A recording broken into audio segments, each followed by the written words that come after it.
ये बात है 9 फरवरी 2004 की, जब यूएस की मोरा मरे नाम की एक लड़की बिना किसी को बताए सफेद बर्फीले पहाड़ों की तरफ निकल पड़ती है। पहले उसने अपना बैंक अकाउंट खाली किया, कुछ डेबिट कार्ड लिए और अपना सामान पे करके रोड ट्रिप के लिए निकल जाती है। लेकिन जैसे ही उसका रोड ट्रिप शुरू हुआ तो उसका एक्सीडेंट हो जाता है और जैसे ही पुलिस को इत्तला मिलती है तो वो भी फौरन पहुंच जाते हैं। लेकिन उन्हें वहां कुछ भी नहीं मिलता, सिर्फ वही क्रैश्ड कार मिलती है जिसकी विंडशील्ड फटी हुई थी, एयरबैग्स भी खुले हुए थे और चारों ही डोर्स लॉक थे। लेकिन मोरा मरे का कोई भी निशान नहीं मिलता। साथ ही कार में मौजूद वाइन्स की बोतलें भी टूट चुकी थी, जिसकी वजह से गाड़ी की सीट्स पे पूरी की पूरी वाइन फैल चुकी थी। हैरतन के तौर पर उसका सब सामान गाड़ी में था सिवाय उसके डेबिट कार्ड और उसके सेलफोन के।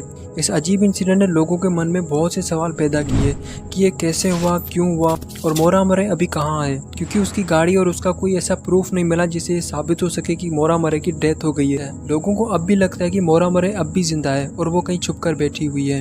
18 साल गुजरने के बाद भी ये केस अब भी एक अनसॉल्व्ड मिस्ट्री है, जिसकी आज तक कोई भी इन सवालों का जवाब नहीं दे सका।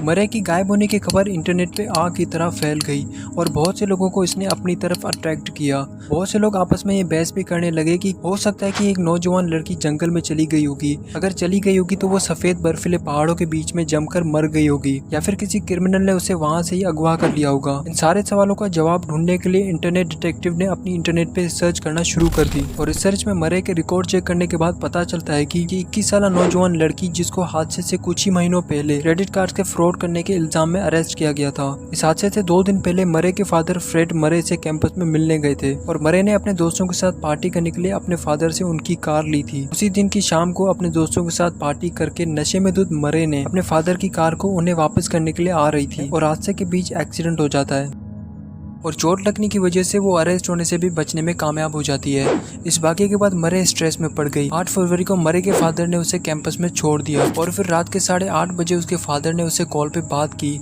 और ये बताया कि वो अगले मंडे पे अपनी गाड़ी को ठीक करवाने का इंतजाम करेंगे, जिससे मरे का कुछ हद तक स्ट्रेस कम हुआ। लेकिन ये जिस दिन गायब हुई थी उसी दिन मरे ने अपने स्कूल के प्रोफेसर को ईमेल करके बताया कि वो किसी फैमिली प्रॉब्लम होने की वजह से वो स्कूल से 1 हफ्ते की छुट्टी ले रही है। लेकिन असल में ऐसी कोई बात नहीं थी। ईमेल के साथ साथ उसने बर्लिंगटन वर्मोंट में बर्कशायर की तलाश की थी। साथ ही उसने अपने शहर के न्यू हैम्पशायर के आसपास के इलाकों को भी तलाश की थी। 9 फरवरी की ठीक शाम 7 बजे जब मरे का एक्सीडेंट हुआ था तब उस हादसे की आवाज सुनकर वहाँ रहने वाले लोगों ने पुलिस को इत्तला कर दी, लेकिन तब तक मरे वहाँ से गायब हो चुकी थी। उसके लापता होने के बाद कुछ लोगों ने अंदाजा लगाया कि हो सकता है कि उसने सुसाइड कर लिया होगा। लेकिन जब उसकी फैमिली से मरे की दिमागी हालत के बारे में पूछा गया तो उनका कहना था कि ऐसा कुछ भी नहीं था।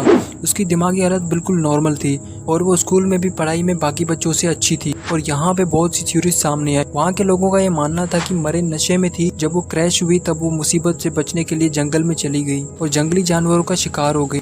लेकिन जब पुलिस के डॉग जंगल में छोड़े तो उनको कोई भी ऐसा सुराग नहीं मिला। हैरतन के तौर पर मरे के पाँव के निशान भी बर्फ पे नहीं थे। ये सब तो चल ही रहा था कि मामला और भी ज्यादा गहरा होता चला गया। मरे की एज की एक और लड़की मेडलिन नाम से सेम सिचुएशन में लापता हो गई। मेडलिन की कार मरे के हादसे से 100 मील दूर तक क्रैश्ड हालत में पाई गई और मरे की तरह मेडलिन भी कभी नहीं मिली। दोनों के लापता होने का कोई सुराग न मिलने की वजह से इस केस को कुछ टाइम के लिए बंद किया गया।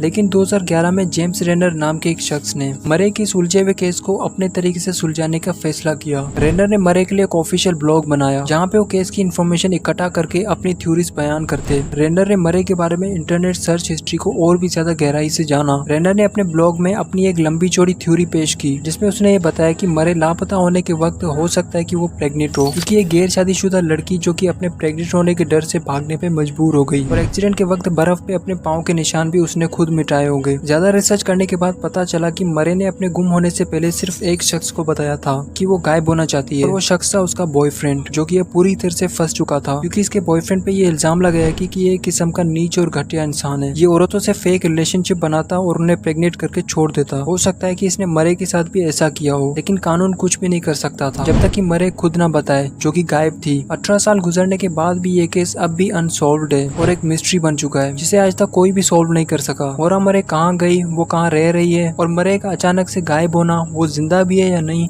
ये सारे सवाल अब भी एक मिस्ट्री